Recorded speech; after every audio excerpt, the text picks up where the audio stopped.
एक जगह शास्त्रों में ऐसा वर्णन है कि देखो, सब जगह सब्जियों के कई सारे निधान है। एक जगह कहीं ऐसा भी है कि बैगन नहीं खाना चाहिए, और कई जगह कई मंदिरों में ठाकुर जी को बैगन का भोग नहीं लगता, और कई मंदिर ऐसे हैं वहां पर रज रज के बैगन का भोग लगता है।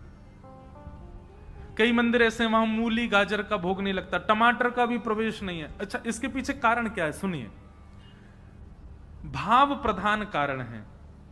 भाव प्रधान मतलब उसकी आकृति और उसका रूप रंग ऐसा है कि वो ठाकुर जी की सेवा में नहीं जा सकता। जैसे बैगन है, अब बैगन जब बनता है तो उसका जो रूप होता है वो कैसा हो जाता है, एक विचित्र विचित्र दर्शन होता है ना। इसलिए विचित्र वस्तु भी ठाकुर जी को भोग में कई कई जगह पे नहीं आती। मेरे कहने से आप मत छोड़िएगा, अगर आपके यहां लाल जी पाते हैं बैगन तो प्रेम से पवाओ, पर कई मंदिर की प्रणालियों में बैगन का भोग नहीं लगता। लेकिन हम लोग केवल इतना ही कर लें कि प्याज लहसुन इनका निषेध रखें, बाकी तो सब ठाकुर जी को प्रेम से पवाओ। तो एक जगह पुराणों में बैगन के लिए मना किया गया, बैगन नहीं खाना चाहिए।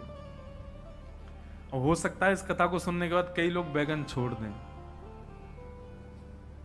उसमें पुराण में ऐसा भी वर्णन है कि यदि बैगन खाने के 27 दिन के अंदर हमारी मृत्यु हो गई तो वैकुंठ की प्राप्ति नहीं होती। तो बैगन का निषेध बताया गया कई जगह। पर सुनो एक बात और, मैं भी प्रेम से पा लेता हूं, कोई दिक्कत नहीं। हमारे ठाकुर जी पाते हैं, भाई हम गृहस्थाश्रमी हैं, बहुत पालन करते हैं, नियम तो इतने सारे हैं कि कहां तक उसका पालन हो। तो एक व्यास जी कथा में बोल रहे थे बैगन नहीं बनाना चाहिए, बैगन के लिए शास्त्रों में मना है। उनकी पत्नी बैठ के कथा सुन रही थी। पत्नी ने सोचा ये कल ही बाजार से इतने सारे बैगन लेके आए और खुद ही कथा में मना कर रहे हैं। पत्नी घर पर गई, सारे बैगन उसने बाहर फेंक दिए। पतिदेव बैठे, बोले कि लाओ प्रसाद लाओ। पत्नी लाई दूसरी सब्जी, बोले बैगन क्यों नहीं बनाए तुमने? बोले आप ही तो कथा में मना कर रहे थे। तो व्यास जी बोले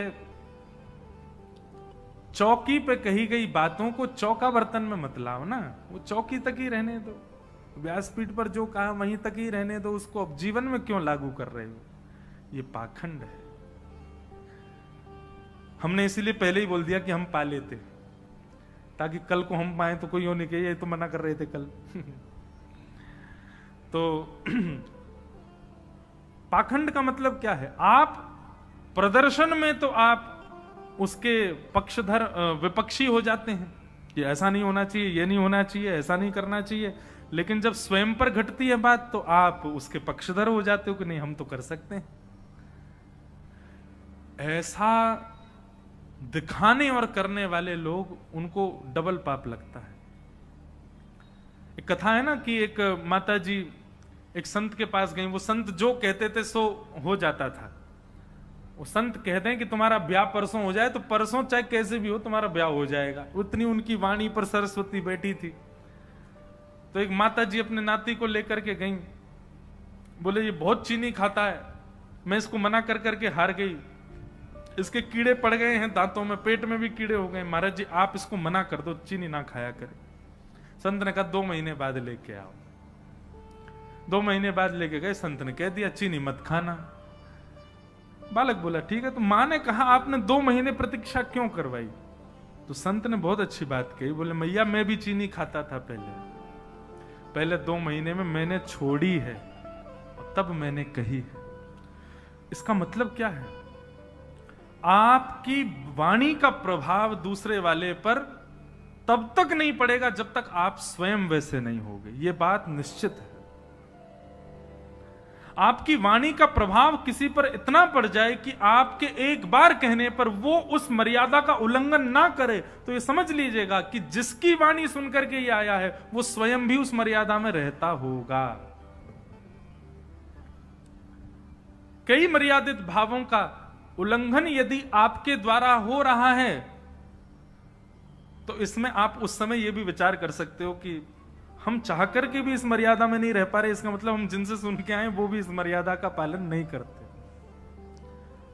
कल से कहीं ऐसा नहीं करना कि आप लोग कहीं विचार करो, आप लोग जो कुछ भी करो, बोला हम पे व्यास जी की वाणी का प्रभाव नहीं पड़ा, निश्चित वो भी नहीं करते होंगे।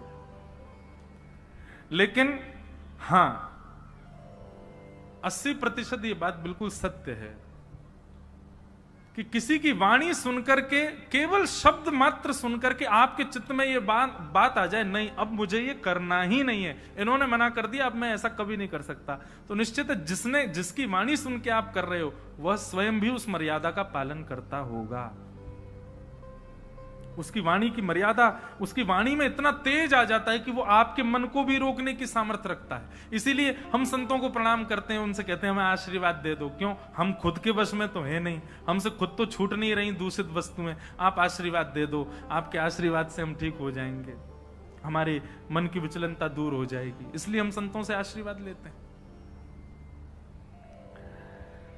तो पाखंड निरता संतो विरक्ता सपरिग्रह। फिर आगे लिखा, तरुणी प्रभुता गेहे, ब्याह के बाद बहू ही मालिकिन हो जाती है घर की। तरुणी प्रभुता गेहे, तरुणी प्रभुता गेहे शालको बुद्धिदायक। बड़ी आनंददायी बात है। बोले अभी तक तो मां श्रेष्ठ थी घर में, पर विवाह के बाद पत्नी श्रेष्ठ हो जाती है, वो जो कहेगी वो होता है घर में। और अभी तक बड़े भैया की बात मानी जाती थी, पर अब शालको बुद्धिदायक, साले साहब की बात मानी जाती है। पत्नी के जो भैया हैं वो जो कह देंगे वो होगा। शालको बुद्धिदायक।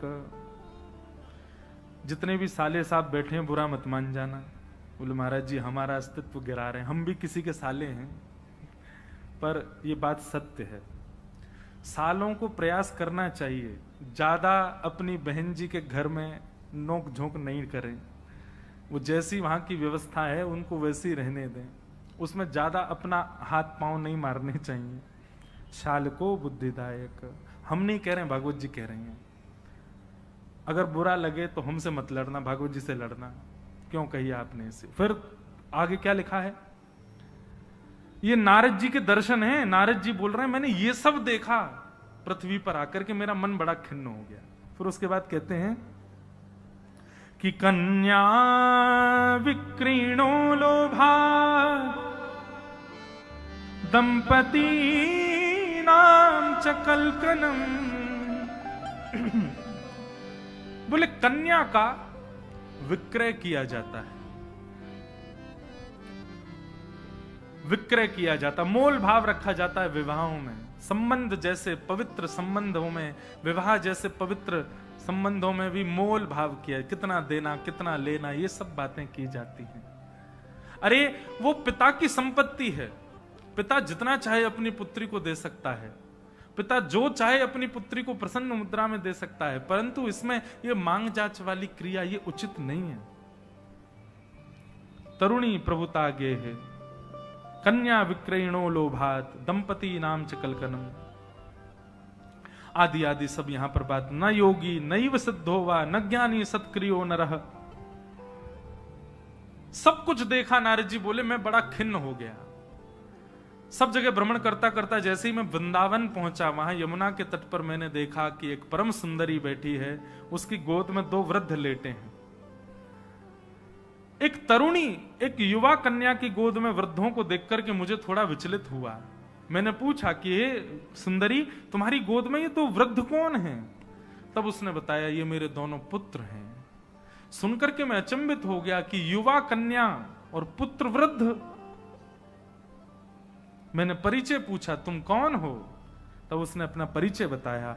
अहम भक्ति ऋतिख्याता इमो में तनयो मतौ ज्ञान वैराग्य नामानो कालयोगेन जर्जरो। मैं भक्ति, ये दोनों मेरे पुत्र हैं, ज्ञान और वैराग्य। बंधुओं, हम आप सब लोग भी ऐसे ही हैं। हमारी भक्ति युवान है, हमारी भक्ति अभी युवा है, पर हमारे अंदर ज्ञान और वैराग्य दोनों वृद्ध हैं।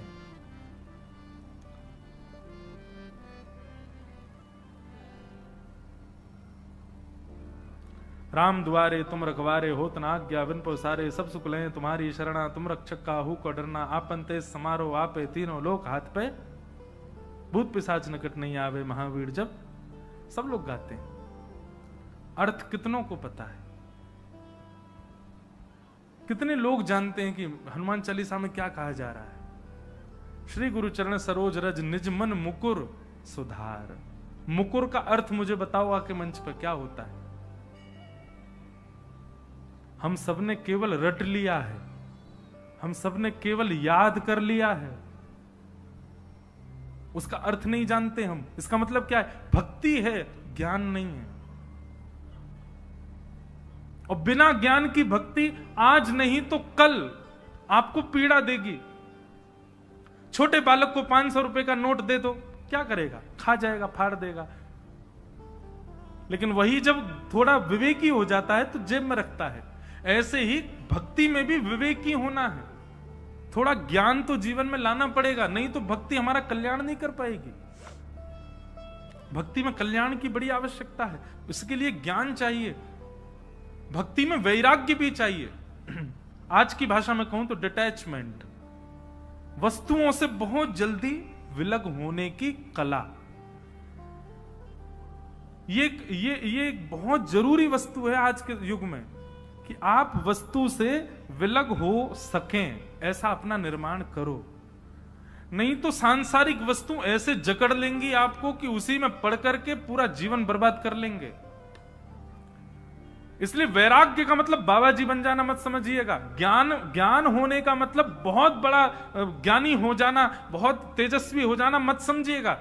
ज्ञान का मतलब विवेकी होना, और वैराग्य का मतलब वस्तुओं से विलग होना आना आपको, ये वैराग्य है। ये दो वस्तु जब तक जीवन में नहीं होंगी आपकी भक्ति प्रसन्न नहीं रह सकती। आप सदा भक्ति होते हुए भी निराश ही रहोगे, उदास ही रहोगे। एक बात सदैव याद रखिएगा, भागवत सुनने का एक उद्देश्य यह भी है, भक्ति जगाने की आवश्यकता नहीं, सबके अंदर जगी हुई है। यहां आप बैठे हो इसका मतलब भक्ति आप में है। यहां जगाने आप ज्ञान और वैराग्य को आए। ज्ञान और वैराग्य पुष्ट होंगे तो भक्ति और प्रसन्न हो जाएगी। पुत्र पुष्ट हो तो मां निश्चित है प्रसन्न होती है। तो ज्ञान और वैराग्य, ये मेरे पुत्र हैं। भक्ति ने चरण पकड़ लिए, बोले महाराज या तो मेरा आप कोई समाधान बताइए, मेरे पुत्रों को युवा करो, नहीं तो मैं विदेशम गम्यते मया, मैं चली जाऊंगी। नारद जी महाराज बोले, वृथा खेद यसे बाले अहो चिंता तुरो कथम, श्री कृष्ण चरणाम भोजम स्मरत दुखम गमिष्यते। ये एक सूत्र मुझे नारद जी का बहुत अच्छा लगता है। नारद जी कहते हैं जब भी कोई पीड़ा जीवन में आवे तो अपने प्रिय ठाकुर जी के चरणों का स्मरण करो, मुख का नहीं, चरणों का। श्री कृष्ण चरणाम भोज स्मरत दुखम गमिष्यति।